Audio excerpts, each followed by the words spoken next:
ಆಗಿತ್ತು. ಆ ಕಾಲಕ್ಕಾಗಿ ತಾತ್ಕಾಲಿಕವಾಗಿ ಎಲ್ಲ ಸ್ಟಾಪ್ ಆಗಿತ್ತು. CM ಸ್ಥಾನದ ಜಗಳ ಕೂಡ ಗುದ್ದಾಟ ಎಲ್ಲ. ಆದರೆ ಇದೀಗ ಅಧಿವೇಶನ ಮುಗಿದ ತಕ್ಷಣವೇ ಶುರುವಾಗಿದೆ ಸರ್. ಮತ್ತೆ ಯತೀಂದ್ರ ಅವ್ರು ಮತ್ತೆ ಅನೌನ್ಸ್ಮೆಂಟ್ ಮಾಡಿದ್ದಾರೆ, ಸಿದ್ದರಾಮಯ್ಯ ಅವರು 5 ವರ್ಷ ಅವರೇ CM ಅಂತ. ಅವಾಗ ನಮ್ಗೆ ನಾನು ಕೊನೆಯ ದಿವಸ ಭಾಷಣ ಮಾಡಿ ವಾಪಸ್ ಬರೋ ಮುಂದೆ ಕೆಲವೊಂದು ಕಾಂಗ್ರೆಸ್ ಮಿತ್ರರು ಸಿಕ್ಕಿದ್ರು. ನಾಳೆಯಿಂದ ಮತ್ತೆ ಪ್ರಾರಂಭ ನಮ್ಮ ಯುದ್ಧ ಅಂತ ಹೇಳಿ ಆ ರೀತಿ ಯುದ್ಧ ಪ್ರಾರಂಭ ಆಗಿದೆ. ಏನು ಮಾಡ್ತಾರೆ ಏನಾಗ್ತದೆ ನೋಡ್ಬೇಕು ಅಷ್ಟೇ. ನಮಗೆ ಭಾಳ ಚಿಂತೆ ಇರೋದೇನೆಂದ್ರೆ ಇವ್ರ ಜಗಳದಿಂದ ಕರ್ನಾಟಕ ಅಭಿವೃದ್ಧಿ ಸಂಪೂರ್ಣ ಸ್ಥಗಿತ ಆಗಿದೆ. ಯಾವ ಇಲಾಖೆಯಲ್ಲೂ ಸಹ ಇವತ್ತು ನೇಮಕಾತಿ ಆಗ್ತಾಯಿಲ್ಲ. ಮೊದಲೇದ ಇವತ್ತು ನಿರುದ್ಯೋಗ ಯುವಕರಿಗೆ ನೇಮಕಾತಿ ಪ್ರಕ್ರಿಯೆನೇ ಪ್ರಾರಂಭ ಆಗ್ತಾಯಿಲ್ಲ. ಅದ್ರ ಜೊತೆಗೆ ಅಭಿವೃದ್ಧಿ ಆಗ್ತಾಯಿಲ್ಲ. ಇನ್ನೂ ಇವ್ರ ಜಗಳನೇ ಕೇಳೋದು, ಅವರೊಂದು ಸ್ಟೇಟ್ಮೆಂಟ್ ಕೊಡೋದು, ಇವರೊಂದು ಸ್ಟೇಟ್ಮೆಂಟ್ ಕೊಡೋದು. ಮೊನ್ನೆ ನಾವು ವಿಧಾನಸಭೆಯಲ್ಲಿ ಸಿದ್ದರಾಮಯ್ಯನವ್ರಿಗೆ ಹೇಳಿದ್ದೀನಿ, ನೀವು ಇನ್ನೆಷ್ಟು ದಿವಸ ಮುಖ್ಯಮಂತ್ರಿ ಇರ್ತೀರಿ ಗೊತ್ತಿಲ್ಲ, ಒಳ್ಳೆಯದು ಮಾಡುವಂಥ ಕೆಲಸ ಮಾಡಿರಿ. ಈ ಜಗಳಿನಿಂದ ನಮ್ಮ ಅಭಿವೃದ್ಧಿ ನಿಂತದ. ನೀರಾವರಿ, ಕೃಷ್ಣಾ ನೀರಾವರಿಗೆ ಸರಿಯಾದ ಹಣ ಸಿಕ್ಕಿಲ್ಲ. ಗುತ್ತಿಗೆದಾರರ ಬಾಕಿ ಸುಮಾರು 30,000 ಕೋಟಿ, 38,000 ಕೋಟಿ ಬಾಕಿ ಇದೆ. ಬರೀ ಆ ಹಿಂದೆ ಸರ್ಕಾರ ಇತ್ತು, ಈ ಸರ್ಕಾರ ಇತ್ತಂದ್ರೆ ಕೊನೆಗೆ ಆ ಜಗಳದಾಗ ಬಡವಾಗೋದು ಜನ. ಅದಕ್ಕೆ ನಿಮ್ಮ ಜಗಳ ಜಲ್ದಿ ಬೇಗ ಮುಗಿಸೋರಿ. ಏನು ನಿರ್ಣಯ ಮಾಡಿರಿ, ಮಾಡೋದಾಗಲಿಕ್ಕಂದ್ರೆ ಕರ್ನಾಟಕ ವಿಧಾನಸಭೆ ಸುಮ್ಮನೆ ವಿಸರ್ಜನೆ ಮಾಡಿ, ಸುಮ್ಮನೆ ಹೊಸದಾಗಿ ಜನಾದೇಶ ಪಡಿ. ನಿಮ್ಮ ಮುಖ್ಯಮಂತ್ರಿಗಳ ಒಂದು ಇದರದಿಂದ ರಾಜ್ಯದ ಅಭಿವೃದ್ಧಿ, ರಾಜ್ಯದ ಯಾವುದೇ ನೋಡ್ರಿ ಇವತ್ತು ಎಷ್ಟೋ ಹಗರಣಗಳಾಗ್ಲಕತ್ತವು, ದೊಡ್ಡ ದೊಡ್ಡ ಹಗರಣ ಆಗ್ಲಕತ್ತವು. ಅದು ದುರ್ದೈವ ಅಂದ್ರೆ ಯಾರು ವಿಧಾನಸಭೆಯಲ್ಲಿ ಮಾತಾಡಬೇಕು ಅವರು ಅಟೆಂಡೆಂಟೇ ಇರೋದಿಲ್ಲ. ಧರಣಿ ಮಾಡ್ಲಕತ್ರ ಹೋಗಿ ಅವ್ರ ಜೋಡ ಆಡಳಿತ ಪಕ್ಷದ ಮಂತ್ರಿ ಜೋಡ ಹಲ್ಕಿ ಸೋದ್ಕೊಂಡಿರ್ತಾರೆ. ಇವ್ರು ಹೆಂಗೆ ವಿರೋಧ ಪಕ್ಷ? ಪಾಪ ಅಶೋಕ ಹೋರಾಟ ಮಾಡ್ಲಕತ್ತಾರೆ. ಅಶೋಕನ ಜೋಡಿ ಯಾರೂ ಇಲ್ಲಲ್ಲ. ಭಾಳ ನಮ್ಮ ಸುನೀಲ್ ಕುಮಾರ್ ಬೆಂಬಲ ಕೊಡ್ತಾರೆ. ನಾನು ರಾಜ್ಯಾಧ್ಯಕ್ಷ ಅಂತರೂ ಇರೋದೇ ಇಲ್ಲ. ನೋಡಿದ್ರೆ ಮನೆ ಹೋರಾಟ ಮಾಡ್ಲಕತ್ತಾರೆ ಇವರೆಲ್ಲ. ನಾನಂತರೂ ಹೋರಾಟ ಮಾಡಲಿಲ್ಲ. ನಾ ಮಾತಾಡಬೇಕಾಗಿತ್ತು ಈ ನರೇಗಾ ಇದ್ರ ಬಗ್ಗೆ ಜನರಿಗೆ ಗುರ್ತಾಗಬೇಕು. ಮೋದಿಯವರು ಏನು ಬದಲಾವಣೆ ಮಾಡಿದ್ರು, ಇದರಿಂದ ಏನು ಲಾಭ ಆಗ್ತದೆ ಅದನ್ನೂ ಹೇಳಬೇಕಲ್ಲ. ಬರೀ ನಾವು ಧರಣಿ ಕೂತಿ ಭ್ರಷ್ಟಾಚಾರದ ತಿಮ್ಮಾಪುರ ಮ್ಯಾಗೆ ಇಷ್ಟು ನೀವು ಹೋರಾಟ ಮಾಡ್ಲಕತ್ತೀರಿ. DK ಶಿವಕುಮಾರ್ ಬಂದಾಗ ಯಾಕೆ ಮೌನ ಇತ್ತು BJP?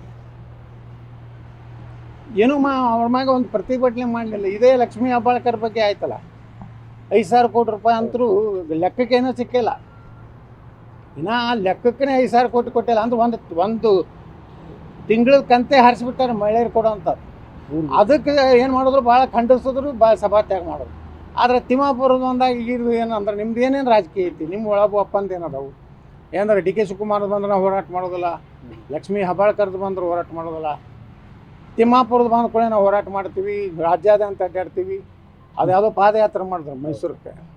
ವಾಲ್ಮೀಕಿ ಹಗರಣ 184 ಕೋಟಿಯಲ್ಲಿ ಮುಖ್ಯಮಂತ್ರಿಗಳೇ ವಿಧಾನಸಭೆಯಲ್ಲಿ ನನ್ನ ಪ್ರಶ್ನೆಗೆ ಉತ್ತರ ಒಪ್ಕೊಂಡ್ರು.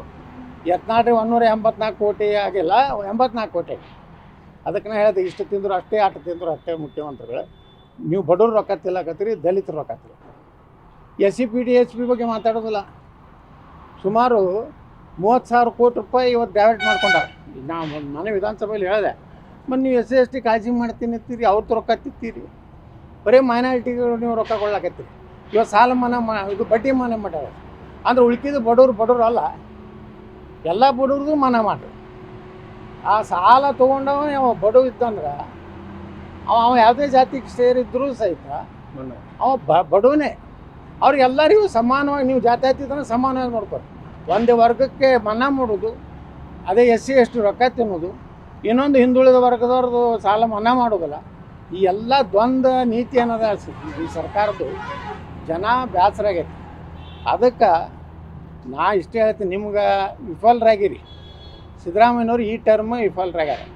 ಮೊದಲಿನ ಸಿದ್ದರಾಮಯ್ಯ ಇಲ್ಲ ನಾ ಹೇಳೋದಿಲ್ಲ, ಕಾಂಗ್ರೆಸ್ನವ್ರು ಹೇಳಕತ್ತಾರೆ. ಆ ಸಿದ್ದರಾಮಯ್ಯನವರ ಒಂದು ಏನು ಇದು ಇತ್ತು, ಈಗ ಉಳಿದಲ್ಲ. ಯಾಕಂದ್ರೆ ದಿನ DK ಶಿವಕುಮಾರ್ ಕಿರಿಕಿರಿ, ದಿನ ಮೆಂಟಲಿ ಟಾರ್ಚರ್. ಇವತ್ತು ನೋಡಿರಿ ಗುತ್ತಿಗೆದಾರ ಪಾಪ ಅವ್ರು 5 ರೂಪಾಯಿ 10 ರೂಪಾಯಿ ಬಡ್ಡಿ ಅಂತಂದು ಅದೇ ಹೇಳಿದೆ. ನೀವು ಏನಾರು ಮಾಡಿರಿ, ಆ ಗುತ್ತಿಗೆದಾರ ರೊಕ್ಕ ಕೊಡ್ರಿ, ಅವ್ರು ಕೊಟ್ಟರೆ ಡೆವಲಪ್ಮೆಂಟ್ ಆಗ್ತದೆ ಕರ್ನಾಟಕ. ಈ ಗುತ್ತಿಗೆದಾರ ರೊಕ್ಕನೇ ಕೊಡಲಿಲ್ಲ ಅಂದ್ರೆ ಅವ್ರು ಹೆಂಗೆ ರೋಡ್ ಮಾಡ್ತಾರೆ, ಹೆಂಗೆ ಕೆನಾಲ್ ಮಾಡ್ತಾರೆ. ಅದಕ್ಕೆ ಇಷ್ಟೇ ಇವ್ರ ಮುಂದೆ ಇರೋದು. ಸರಿಯಾಗಿ ಮಾಡೋದಿದ್ರೆ ಸಿದ್ದರಾಮಯ್ಯನವ್ರು ಮುಂದುವರೀಲಿ, ಇಲ್ಲಾಂದ್ರೆ ವಿಸರ್ಜನೆ ಮಾಡಿ. ಇವ್ರೇನೇನೋ ಒಳಗೆ ನಡೆಸ್ಯಾರ ಬಿ ಜೆ ಪಿಯವ್ರ ಜೋಡ ಕೂಡಿ ಹೊಂದಾಣಿಕೆ ಮಾಡ್ಕೋಬೇಕಂತ. ಯಾರು ಅಲ್ಲೇ ಕಾಂಗ್ರೆಸ್ನವ್ರೆ ಹಾಂ ದಿಲ್ಲಿಗೆ ಅದು ಹೋಗಿ ಯಾರ್ಯಾರಿಗೂ ಭೇಟಿಯಾಗಿ ಬಂದಾರ. ಡಿ ಕೆ ಶಿವಕುಮಾರ್ ಅವ್ರ ಜೊತೆ ಮಾಡ್ತಾರೆ ಅಂತ ಡಿ ಕೆ ಶಿವಕುಮಾರ್ ಅವ್ರ ಜೊತೆ ಸೇರ್ಕೊಂಡು ಮಾಡ್ತಾರೆ ಅಂತ ಡಿ ಕೆ ಶಿವಕುಮಾರ್ ಜೋಡ ಕೂಡಿ ಬಿ ಜೆ ಪಿಯವ್ರು ಮಾಡಿದ್ರೆ ಆತ್ಮಹತ್ಯೆ ಮಾಡ್ಕೊಂಡಂಗೆ ಸೀದಾ ಹೋಗಿ ರಾತ್ರಿ ನೋಡಿದ ಬಾಯಿ ಒಳಗೆ ಹಗಲು ಬೀಳೋದತ್ತಾರ ಅದು ಬಿ ಜೆ ಪಿ. ಆದ್ರೆ ನನ್ನ ವಿಶ್ವಾಸ ಐತಿ ಮೋದಿಯವ್ರು ಇದಕ್ಕೆ ಒಪ್ಪೋದಿಲ್ಲ. ಏನೇ ಸಮಸ್ಯೆ ಬಗೆಹರಿಸೋಬೇಕು ಸಿದ್ದರಾಮಯ್ಯನವರು ಅವ್ರ ಶಕ್ತಿ ಏನನ್ನು ತೋರಿಸೋ ಕಾಲ ಬಂದದ. ಅವ್ರ ಅಗ್ನಿ ಪರೀಕ್ಷೆ ಅದ. ಅವ್ರು ಇದ್ರಾಗ ಸೋತ್ರ ಅಂದ್ರೆ ರಾಜಕೀಯ ಮುಗೀತದೆ. ಅದಕ್ಕೆ ನೀವೇ ಮುಂದುವರಿಕ ವಿಸರ್ಜನೆ ಮಾಡಿರಿ, ಅದೇ ನಮ್ಮ ಆಪ್ಷನ್. ಅದ್ರ ಸಲುವಾಗಿ ಅಲ್ಪಸಂಖ್ಯಾತರಿಗೆ ಓಲೈಕೆ ಮಾಡಕ್ಕೆ ಅಲ್ಪಸಂಖ್ಯಾತ ನಿಗಮದ 25 ರಿಂದ 30 ಕೋಟಿ ರೂಪಾಯಿ ಬಡ್ಡಿ ಮನ್ನಾ ಮಾಡ್ತೀನಿ. ಅದೇನೋ ಹೇಳಕತ್ತೀನಲ್ರಿ, ಎಲ್ಲಾರ್ದು ಮಾಡಿರಿ. SC ST ಕಾರ್ಪೊರೇಷನ್ ಮಾಡಿರಿ, ಹಿಂದುಳಿದ ವರ್ಗ ಇವು ಏನದಾವಲ್ಲ ಅವರು ಮಾಡಿರಿ. ಬಡವ್ರು ಅಂದ್ರೆ ಬಡವರೇ, ಅದ್ರಾಗ ಏನು ಜಾತಿ ಐತಿ? ಅವ್ರ ಜಾತಿ ಅವ್ರಿಗಿಲ್ಲ, ಸಿದ್ದರಾಮ ಜನಾಂಗದ ಅವ್ರಿಗೂ ಮನ್ನಾ ಮಾಡಿರಿ.